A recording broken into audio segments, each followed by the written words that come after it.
ಮುಡಾ ಪ್ರಕರಣ ಸಂಬಂಧ ಸಿಎಂ ವಿರುದ್ಧ ರಾಜ್ಯಪಾಲರು ಪ್ರಾಸಿಕ್ಯೂಷನ್ಗೆ ಅನುಮತಿ ಕೊಟ್ಟಿದ್ದೇ ತಡ ರಾಜ್ಯಾದ್ಯಂತ ಸಮರ ಜೋರಾಗಿಯೇ ನಡೀತಿದೆ. ಕಾಂಗ್ರೆಸ್ ನಾಯಕರು ಸೋಮವಾರ ರಾಜ್ಯಾದ್ಯಂತ ಪ್ರತಿಭಟನೆಗೆ ಕರೆ ಕೊಟ್ಟಿದ್ದಾರೆ. ನಿನ್ನೆಯಿಂದಲೇ ಧರಣಿ ಶುರುವಾಗಿದ್ದು ಇಂದು ಕೂಡ ಪ್ರತಿಭಟನೆಗಳು ಮುಂದುವರೆದಿವೆ.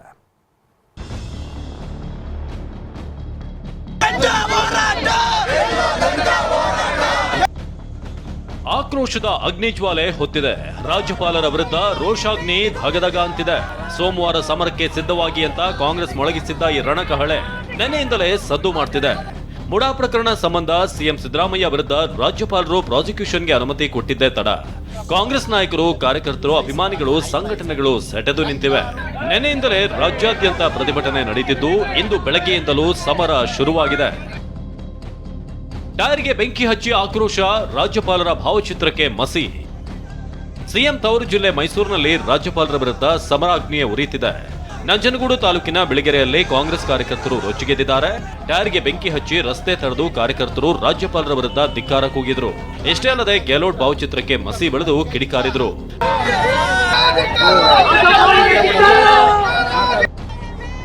ನಂಜನಗೂಡಿನ ತಗಡೂರಿನಲ್ಲೂ ಕೂಡ ಪ್ರತಿಭಟನೆ ನಡೆಸಲಾಯಿತು. ಕಾಂಗ್ರೆಸ್ ಕಾರ್ಯಕರ್ತರು ಹಾಗೂ ಸಿದ್ದರಾಮಯ್ಯ ಅಭಿಮಾನಿಗಳು ಧರಣಿ ನಡೆಸಿದ್ದಾರೆ. ರಾಜ್ಯಪಾಲರ ಭಾವಚಿತ್ರಕ್ಕೆ ಮಸಿ ಬೆಳೆದು ಟೈರ್ಗೆ ಬೆಂಕಿ ಹಚ್ಚಿದ್ದಾರೆ. ಇನ್ನು ಆಕ್ರೋಶ ಇಷ್ಟಕ್ಕೆ ತಣ್ಣಗಾಗಿಲ್ಲ. ಮೈಸೂರು ನಂಜನಗೂಡು ರಸ್ತೆ ಬಂದ್ ಮಾಡಿದ ಸಿದ್ದರಾಮಯ್ಯ ಅಭಿಮಾನಿಗಳು ಬಸ್ ತಡೆದು ರಾಜ್ಯಪಾಲರ ವಿರುದ್ಧ ಧಿಕ್ಕಾರ ಕೂಗಿದ್ರು. ಕೇವಲ ಮೈಸೂರು ಜಿಲ್ಲೆ ಮಾತ್ರವಲ್ಲ, ಮಂಡ್ಯದ ಕೆಆರ್ಪೇಟೆ, ಚಿಕ್ಕಮಗಳೂರು, ಯಾದಗಿರಿ ಸೇರಿದಂತೆ ಹಲವು ಜಿಲ್ಲೆಗಳಲ್ಲಿ ಕಾಂಗ್ರೆಸ್ ಕಾರ್ಯಕರ್ತರು ರಾಜ್ಯಪಾಲರ ವಿರುದ್ಧ ಪ್ರತಿಭಟನೆ ಮಾಡಿದ್ದಾರೆ. ಇದು ಪ್ರಜಾಪ್ರಭುತ್ವದ ಕಗ್ಗೊಲೆ ಎಂದ ಡಿಸಿಎಂ ಡಿಕೆ ಶಿವಕುಮಾರ್. ರಾಜಕೀಯವಾಗಿ ಎದುರಿಸಬೇಕಂದ್ರೆ ಹೋರಾಟ ಎಂದ ಪರಮೇಶ್ವರ್. ಪ್ರತಿಭಟನೆಗೆ ಕರೆ ಕೊಟ್ಟ ಬಗ್ಗೆ ಸ್ಪಷ್ಟನೆ ನೀಡಿರುವಂತಹ ಡಿಸಿಎಂ ಡಿಕೆ ಶಿವಕುಮಾರ್ ಈ ಬೆಳವಣಿಗೆ ಪ್ರಜಾಪ್ರಭುತ್ವದ ಕಗ್ಗೊಲೆ ಅಂತ ಗುಡುಗಿದ್ರು. ಪರಮೇಶ್ವರ್ ಮಾತನಾಡಿ, ರಾಜ್ಯಪಾಲರ ಪ್ರಾಸಿಕ್ಯೂಷನ್ ಅನ್ನ ಎದುರಿಸಬೇಕು ಅಂದ್ರೆ ನಾವು ಹೋರಾಟ ಮಾಡಲೇಬೇಕು ಅಂದ್ರು. ಎನ್ಎಚ್ ಕೋನರೆಡ್ಡಿ ಮಾತನಾಡಿ, ಸಿದ್ದರಾಮಯ್ಯ ಬೆಂಕಿ ಇದ್ದಂತೆ ಅವರ ತಂಟೆಗೆ ಬರಬೇಡಿ ಅಂತ ಬಿಜೆಪಿಗೆ ಟಕ್ಕರ್ ಕೊಡ್ತಿದ್ದಾರೆ. ಇವತ್ತು ಪ್ರಜಾಪ್ರಭುತ್ವದ ಒಂದು ಕಗ್ಗೊಲೆ, ಒಂದು ದೊಡ್ಡ ಸರ್ಕಾರನ ಇಶ್ಯೂ ಇಲ್ಲದೆ ಹೋದ್ನ ಇಶ್ಯೂ ಮಾಡಕ್ಕೆ ಇವತ್ತು ಹೊರಟಿದ್ದಾರೆ. ಅದಕ್ಕೆ ನಾವೆಲ್ಲ ನಮ್ಮ ಮುಖಂಡಗಳಿಗೆಲ್ಲ ನಾವು ಕೊಟ್ಟಿದ್ದೀವಿ.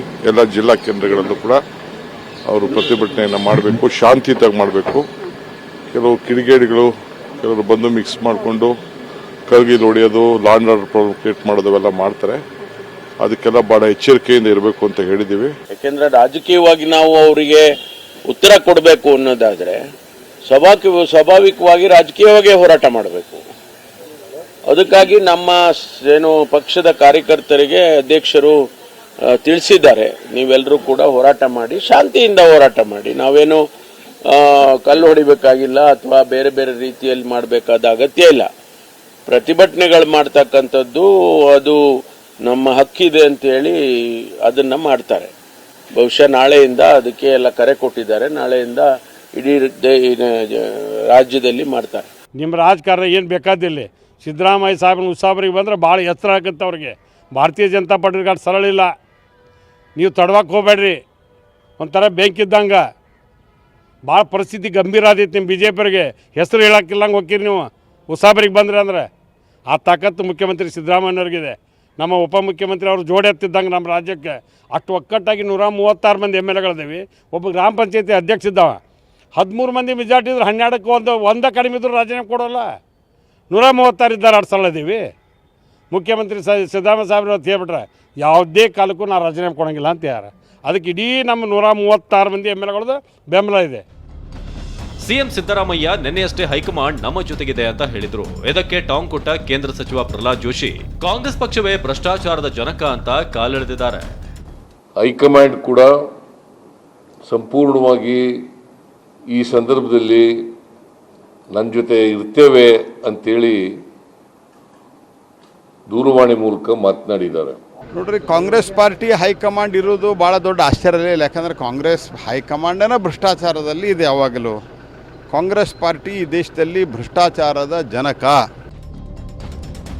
ಭ್ರಷ್ಟರು ಆಗಿದ್ರೆ ಭಯ ಬೀಳಬೇಕು, ಇಲ್ಲ ಅಂದ್ರೆ ಯಾಕೆ ಭಯ? ಸಿಎಂ ಸಿದ್ದರಾಮಯ್ಯ ವಿರುದ್ಧ ಕೆರಳಿದ ಬಿಜೆಪಿ ಎಂಎಲ್ಸಿ ಸಿಟಿ ರವಿ ಒಂದು ಕಡೆ ರಾಜ್ಯಪಾಲರು ಪ್ರಾಸಿಕ್ಯೂಷನ್ಗೆ ಆದೇಶ ಕೊಟ್ಟಿದ್ರೆ ಮತ್ತೊಂದು ಕಡೆ ಸಿಎಂ ಡಿಸಿಎಂ ಹಾದಿಯಾಗಿ ಇಡೀ ಕಾಂಗ್ರೆಸ್ ಪಡೆಯೇ ರಾಜ್ಯಾದ್ಯಂತ ಹೋರಾಟ ಮಾಡುತ್ತೇವೆ ಅಂತಿದೆ. ಕಾಂಗ್ರೆಸ್ ನಾಯಕರ ನಡೆಗೆ ಕಿಡಿಕಾರದ ಬಿಜೆಪಿ ಎಂಎಲ್ಸಿ ಸಿಟಿ ರವಿ ಭ್ರಷ್ಟರಾಗಿದ್ರೆ ಭಯ ಬೀಳಬೇಕು, ತಪ್ಪು ಮಾಡದೇ ಇದ್ರೆ ತನಿಖೆ ಮಾಡ್ಲಿ ಅಂತ ಹೇಳಿ ಅಂತ ಸಿಎಂಗೆ ಸವಾಲ್ ಹಾಕಿದ್ದಾರೆ. 40 ವರ್ಷಗಳ ಸುದೀರ್ಘ ರಾಜಕೀಯ ಅನುಭವ ಹೊಂದಿರತಕ್ಕಂಥ ಮಾನ್ಯ ಮುಖ್ಯಮಂತ್ರಿ ಸಿದ್ದರಾಮಯ್ಯನವರು ಇದನ್ನು ಯಾವ ದೃಷ್ಟಿಯಲ್ಲಿ ಸಂವಿಧಾನ ಬಾಹಿರ ಅಂತ ಹೇಳ್ತಾ ಇದ್ದೀರಿ? 2011ರಲ್ಲಿದ್ದ ಸಂವಿಧಾನವೇ ಈಗಲೂ ಇದೆ. ನೀವು ಪರಿಶುದ್ಧರಾಗಿದ್ದರೆ ಪುಟಕ್ಕಿಟ್ಟ ಚಿನ್ನದಂತೆ ಹೊರಗೆ ಬರ್ತೀರಿ. ಭ್ರಷ್ಟರಾಗಿದ್ದರೆ ಮಾತ್ರ ಭಯ ಬೀಳಬೇಕು. ನೀವು ತಪ್ಪೇ ಮಾಡದೇ ಇದ್ದರೆ ಯಾವ ತನಿಖೆ ಬೇಕಾದರೂ ನಡೆಸ್ಕೊಳ್ಳಿ ಅಂತ ಧೈರ್ಯವಾಗಿ ಉತ್ತರಿಸ್ಬೋದಲ್ಲ. ಯಾರು ಬೇಕಾದ್ರೂ ತನಿಖೆ ನಡೆಸಲಿ, ನಿಮ್ಮ ಮೇಲೆ ಆರೋಪ ಬಂದ ತಕ್ಷಣವೇ ನೀವು ರಾಜೀನಾಮೆ ಕೊಟ್ಟು ತನಿಖೆಗೆ ಆದೇಶ ಮಾಡಿದರೆ ನೀವು ರಾಮಕೃಷ್ಣ ಹೆಗಡೆ ಅವರಕ್ಕಿಂತ ಸ್ವಲ್ಪ ಇನ್ನೂ ಎತ್ತರದ ಸ್ಥಾನದಲ್ಲಿ ನೈತಿಕವಾಗಿ ತೋರಿಸ್ಕೊಳ್ಳುವಂಥ ಅವಕಾಶ ಇತ್ತು. ನಿಮ್ಮ ಮೇಲೆ ಆರೋಪ ಬಂದಾಗ ನೀವು ಒಂದು ರೀತಿಯಲ್ಲಿ ಭ್ರಷ್ಟಾಚಾರವನ್ನು ಸಮರ್ಥಿಸುವ ರೀತಿಯಲ್ಲೇ ಮಾತಾಡಿದ್ರಿ. ಕಾಂಗ್ರೆಸ್ ಪ್ರತಿಭಟನೆ ವಿರುದ್ಧ ಕಿಡಿಕಾರದ ಕೇಂದ್ರ ಸಚಿವ ಕುಮಾರಸ್ವಾಮಿ ರಾಜ್ಯಪಾಲರು ಸಂವಿಧಾನದ ಹೆಡ್ ಏನ್ ಸಾಧನೆ ಮಾಡಿದ್ದೀರಿ ಅಂತ ಪ್ರತಿಭಟನೆ ಮಾಡ್ತಿದ್ದೀರಿ ಅಂತ ಗುಡುಗಿದ್ರು. ಸಂವಿಧಾನದ ಹೆಡ್ ಅವರು ಗವರ್ನರ್ ವಿರುದ್ಧ ರಾಜ್ಯದಲ್ಲಿ ಮೊದಲನೇ ಬಾರಿಗೆ ಬಹುಶಃ ರಾಷ್ಟ್ರದಲ್ಲೇ ಇರ್ಬೋದು ಈ ರೀತಿ ಗವರ್ನರ್ ಮುಖಕ್ಕೆ ಫೋಟೋಗಳಿಗೆ ಕಪ್ಪು ಮಸಿ ಬೆಳೆದು ಟೈರ್ ಸುಟ್ಕೊಂಡು ಮಂತ್ರಿಗಳಿಂದ ಹಿಡಿದು ಎಲ್ಲರೂ ನಾಳೆಯಿಂದ ಪ್ರತಿಭಟನೆ ಇಡೀ ರಾಜ್ಯದಲ್ಲಿ ಮಾಡಬೇಕು. ಏನು ಸಾಧನೆ ಮಾಡಿದ್ದೀರಿ ಅಂತ ಗವರ್ನರ್ ವಿರುದ್ಧ ಪ್ರತಿಭಟನೆ ಮಾಡ್ತೀರಿ? ಇವತ್ತು ಗವರ್ನರ್ ವಿರುದ್ಧ ಕಾಂಗ್ರೆಸ್ ಸರ್ಕಾರ ಮಂತ್ರಿಗಳಿಗೆ ಮೀಟಿಂಗ್ ಕರ್ಕೊಂಡು ಗೋಗರ್ಕೊಂಡು ಅಯ್ಯೋ ಎಲ್ಲ ನನ್ನ ಪರವಾಗಿ ನಿಂತ್ಕೊಂಡು ಹೇಳಿಕೆ ಕೊಡಿ. ಏನು ನೆನ್ನೆಯಿಂದ ಕೊಟ್ಟಿದ್ದು ಹೇಳಿಕೆನ ಏನು ಎಲ್ಲ ಕಾನೂನು ತಜ್ಞರುಗಳೆಲ್ಲ ಏನು ಕೊಟ್ಟಿದ್ದೀವೋ ಪ್ರತಿಭಟನೆ.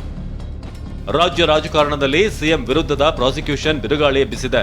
ಕಾಂಗ್ರೆಸ್ ಸೋಮವಾರ ಪ್ರತಿಭಟನೆಗೆ ಕರೆ ಕೊಟ್ಟಿದ್ರೆ ನಿನ್ನೆ ಇಂದಿನಿಂದಲೇ ಸಿದ್ದರಾಮಯ್ಯ ಅಭಿಮಾನಿಗಳು ಕಾರ್ಯಕರ್ತರು ಬೀದಿಗಿಳಿದಿದ್ದಾರೆ.